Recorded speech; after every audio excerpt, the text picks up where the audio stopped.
کون کہتا ہے نکاح کے بعد زندگی میں خوشیوں کے رنگ بھر جاتے ہیں؟ بھلا وہ کم بخت بھی تو ہوتے ہیں جو نکاح کے بعد پل پل مرتے ہیں۔ ایک رشتہ جو بہت خوبصورت ہے، جسے پاکیزگی کا نام دیا گیا، جسے ساتھ نبھانے کی بنیاد کہا گیا۔ نکاح کے بعد کہتے ہیں دو جسم ایک جان ہو جاتے ہیں۔ سنا ہے 3 بار قبول کہنے کے بعد محبت کو بھی محبت ہو جاتی ہے۔ سنا ہے کلمہ پڑھ کر جب قبول کیا جاتا ہے ایک دوسرے کو تو پھر زندگی بھر کا سفر ہاتھ تھامے دور کسی خاموشی جگہ پہ، اونچے پہاڑ، سرسبز ہریالی، دھند کا سایہ ہو، ٹھنڈ اتنی انتہا کی ہو، پھر رم جھم کرتی بارش، ہم سفر کا ہاتھ تھامے ہاتھ کی گرمی محسوس ہو رہی ہو، پھر ایک جملہ جو دل سے بیان ہو، اے میری پاک محبت، خدا کو گواہ بنا کر اپنا بنایا ہے آپ کو، چاہے قیامت بھی آ جائے میرا ہاتھ کبھی نہ چھوڑنا، کبھی میرا ساتھ نہ چھوڑنا۔ لیکن کچھ بد نصیب ہوتے ہیں جن کے یہ جملے ادھورے رہ جاتے ہیں۔ سعدیہ، جلدی سے تیار ہو جاؤ، میری بچی، تمہاری خالہ اور خالو آ رہے ہیں۔ سعدیہ ہاتھ میں کتاب لیے، امی کیوں؟ میں کیوں تیار ہو جاؤں؟ آنے دو ان کو۔ ماں محبت بھری نگاہ سے سعدیہ کی جانب دیکھنے لگی۔ میری بچی، وہ تمہارا رشتہ مانگنے آ رہے ہیں۔ سعدیہ بولی، امی مجھے ابھی شادی نہیں کرنی نا۔ ماں نے پیار سے سمجھایا، بیٹی ایک نہ ایک دن تو تم کو اپنے گھر کا ہونا ہی ہے۔ تمہاری خالہ کا بیٹا ہے، اچھا ہے، اپنا ہے، تمہارا خیال رکھے گا۔ سعدیہ خاموش ہو گئی۔ امی لیکن، ماں نے چپ کروا دیا۔ آصف ماں سے جھگڑا کر رہا تھا۔ امی میں نے سعدیہ سے شادی نہیں کرنی۔ ماں نے غصے سے کہا، تم چپ کرو، ہم جو کر رہے ہیں بہت اچھا کر رہے ہیں۔ آصف غصے سے چلا رہا تھا، امی میں مر بھی جاؤں تو بھی سعدیہ سے شادی نہیں کروں گا۔ ماں بھی غصے سے بولی، شادی تو تم کو کرنا پڑے گی۔ ماں سعدیہ کے گھر آئی، سعدیہ کو انگوٹھی پہنا گئی۔ سعدیہ خاموش تھی۔ آصف اور سعدیہ خالہ زاد تھے۔ سعدیہ تھی تو بہت خوبصورت، لیکن آصف کو اچھی کہاں لگتی تھی۔ آصف کب بھلا سعدیہ کو اپنی ہمسفر بنانا چاہتا تھا، لیکن ماں کی ضد تھی۔ سعدیہ نے BSc کیا تھا، وہ آگے بھی پڑھنا چاہتی تھی، لیکن شادی کی جلدی تھی سب کو۔ سعدیہ خاموش رہی۔ آصف نے گھر میں تماشا لگائے رکھا تھا، میں زہر پی لوں گا لیکن سعدیہ سے شادی نہیں کروں گا۔ ماں بھی اپنی ضد پر قائم تھی، تم چاہے زہر پی لو لیکن شادی تمہاری سعدیہ سے ہی ہوگی۔ آصف چیخ چیخ کر کہہ رہا تھا، امی ایسا نہ کرو، لیکن ماں ایک نہیں سن رہی تھی۔ شادی کی تیاریاں ہونے لگیں، گھر میں خوشی کا سما تھا۔ سعدیہ خوش بھی تھی، اداس بھی۔ سعدیہ نے آصف کو فون کیا، آصف بتاؤ نا، مہندی والی رات کون سا کلر پہنوں؟ آصف نے غصے سے کہا، سعدیہ مجھے فون نہ کرو، امی سے پوچھو یا مرضی کرو۔ لہجہ بہت کڑوا تھا۔ سعدیہ اداس سی ہو گئی، بھلا آصف ایسے کیوں بات کر رہا ہے؟ مہندی کی رات تھی، آصف شادی نہیں کرنا چاہتا تھا۔ آصف نے سب کے سامنے ہاتھ جوڑے، ہم ایک ساتھ خوش نہیں رہیں گے، امی آپ ضد نہ کرو۔ ماں نے آصف کو اپنی قسم دی، تم کو میری قسم ہے، اگر تم سعدیہ سے نکاح نہ کرو تو میرا مرا ہوا منہ دیکھو۔ آصف خاموش ہو گیا۔ کچھ یوں ہوا، آصف کی بہن کی شادی سعدیہ کے بھائی کے ساتھ طے پائی تھی۔ دونوں کی شادی ایک ہی دن تھی۔ نہ چاہتے ہوئے آصف نے سعدیہ کو قبول کر لیا۔ پہلی رات تھی، سعدیہ دلہن بنی بیٹھی ہوئی تھی۔ آصف کمرے میں گیا، سعدیہ انتظار کر رہی تھی آصف کوئی بات کرے۔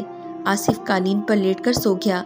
سعدیہ حیران تھی، آصف نے بات تک نہیں کی مجھ سے، وہ اداس ہو گئی تھی۔ دوسرے دن بھی آصف نے سعدیہ کی طرف نظر اٹھا کر نہیں دیکھا۔ بھلا ایک عورت کے لیے اس سے بڑی اذیت بھرا لمحہ اور کیا ہو سکتا ہے؟ دن گزرنے لگے، آصف گھر آتا، سعدیہ سے کوئی بات نہ کرتا۔ سعدیہ کھانا لے کر آئی، آصف نے کھانے کی پلیٹ دیوار کے ساتھ مار دی اور چلا کر کہنے لگا، آج کے بعد میرے لیے کھانا نہ لے کر آنا، اس بار تو زبان سے منع کیا ہے، اگلی بار ہاتھ سے سمجھاؤں گا۔ سعدیہ کا جسم کانپنے لگا۔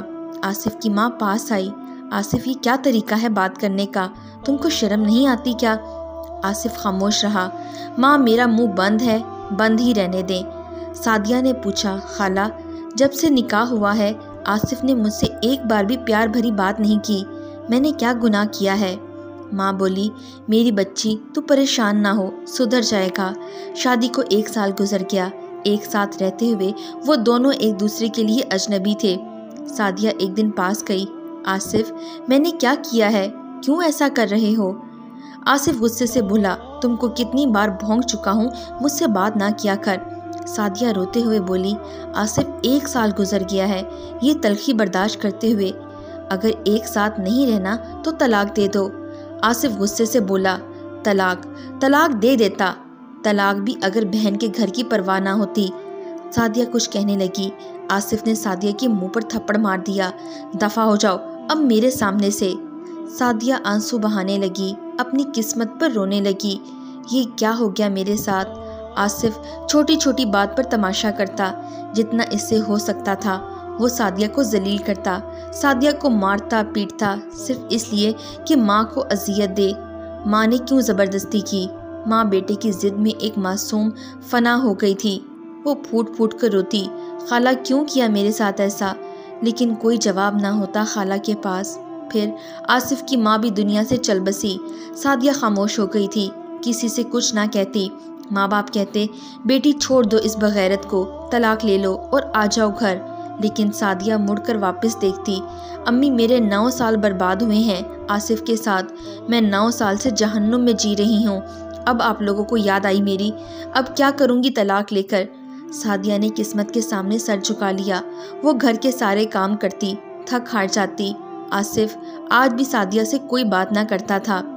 وقت گزرنے لگا، 11 سال گزر گئے، 11 سال سعدیہ سے نفرت کرتا رہا۔ پھر ایک دن وہ گاڑی ڈرائیو کر رہا تھا، اتنا بھیانک حادثہ پیش آیا کہ آصف کی دونوں ٹانگیں ٹوٹ گئیں۔ ڈاکٹرز نے مشورہ دیا ٹانگیں کاٹنی پڑیں گی اور وہ دونوں ٹانگوں سے اپاہج ہو گیا۔ ہائے قسمت، اس کا غصہ آنا، غرور، نفرت پل بھر میں فنا ہو گئی۔ وہ بیڈ پر پڑا تھا، چیخ رہا تھا۔ سعدیہ کو پتہ چلا قیامت سے گر گئی اس پر۔ جب ساتھ نبھانے کا وقت تھا، سعدیہ کی امی ابو کہنے لگے، بیٹی چل چھوڑ اب اس اپاہج کو، اس نے کون سا تمہارے ساتھ اچھا سلوک کیا، اس سے جان چھڑا لے اب۔ آصف کا اب کوئی سہارا نہیں تھا۔ آصف سعدیہ کی جانب دیکھنے لگا، ہائے اسے سب ظلم یاد آنے لگے، کیا کیا نہ کیا تھا اس نے سعدیہ کے ساتھ۔ 11 سال تڑپاتا رہا، مارتا پیٹتا رہا، آج حالات کیسے بدل گئے۔ سعدیہ کی طرف رحم کی نظروں سے دیکھ رہا تھا۔ سعدیہ کو دیکھ کر ہاتھ جوڑ لیے، بس میں ختم ہو گیا، میری کہانی مکمل ہوئی، میں تم سے نفرت کرتا تھا، آج مجھے سزا مل گئی، ہو سکے تو مجھے معاف کر دینا سعدیہ۔ سعدیہ اتنا سن کر کمرے سے باہر چلی گئی۔ اب اس کے سامنے 2 راستے تھے، شوہر جو 11 سال سے جہنم سے اذیت دے رہا تھا، دوسری جانب بینک میں جاب کرنے والا دوسرا کزن جس کا رشتہ آیا تھا سعدیہ کے لیے۔ سب نے کہا آصف کو چھوڑ دو اب۔ سعدیہ آصف کے پاس گئی، آصف مجھے معاف کرنا، میں تھک گئی ہوں آصف، اب میں اور برداشت نہیں کر سکتی، اب میں جینا چاہتی ہوں، اب میں اپنی اڑان بھرنا چاہتی ہوں، مجھے معاف کرنا۔ آصف رونے لگا، سعدیہ بہت برا انسان ہوں میں، بہت برا کرتا رہا تمہارے ساتھ، دیکھو نا مجھے تمہاری بد دعا نہیں، تمہاری آہ کھا گئی۔ سعدیہ پیار سے بولی، آصف ایک بیوی کبھی اپنے مجازی خدا کے لیے بد دعا نہیں کر سکتی، میں تو آخری سانس تک آپ کی محبت کا انتظار کرتی رہی، لیکن آپ نے مجھے سانس سانس تڑپایا تھا۔ آصف میں بھی انسان ہوں نا، تھک گئی۔ آصف نے ہاتھ آگے بڑھایا، سعدیہ کیا تمہارے ہاتھوں کو جاتے ہوئے میں چوم لوں؟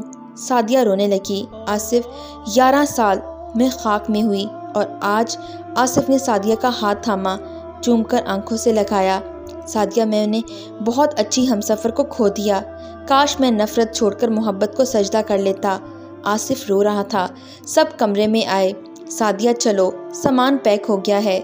سعدیہ آصف سے ہاتھ چھڑا کر چلی گئی۔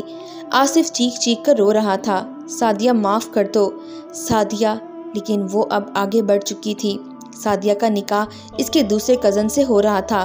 آصف شہنائی کی آواز سن کر رو رہا تھا، ماں کی تصویر سامنے پڑی تھی، آنکھوں میں آنسو تھے۔ غلط فیصلے نے 2 زندگیاں تباہ کر دیں۔ فارس کو پڑھنے والا مرد سن ذرا، اپنی انا، نفرت اور تکبر کو قابو میں رکھ، کب کہاں کیا ہو جائے خدا جانے۔ اپنے ہم سفر سے جھگڑا نہ کیا کرو، اسے سینے سے لگا کے رکھا کرو، نفرت بھلا دو، محبت سے ہاتھ تھام لو۔ آصف اور سعدیہ کی زندگی فنا ہونے کا ذمہ دار کون تھا؟ کیا آصف کے ساتھ ٹھیک ہوا؟ کیا سعدیہ کو ساتھ نبھانا چاہیے تھا، یا سعدیہ نے آصف کو چھوڑ کر اچھا کیا؟ آپ اپنی رائے کمنٹ باکس میں دے سکتے ہیں۔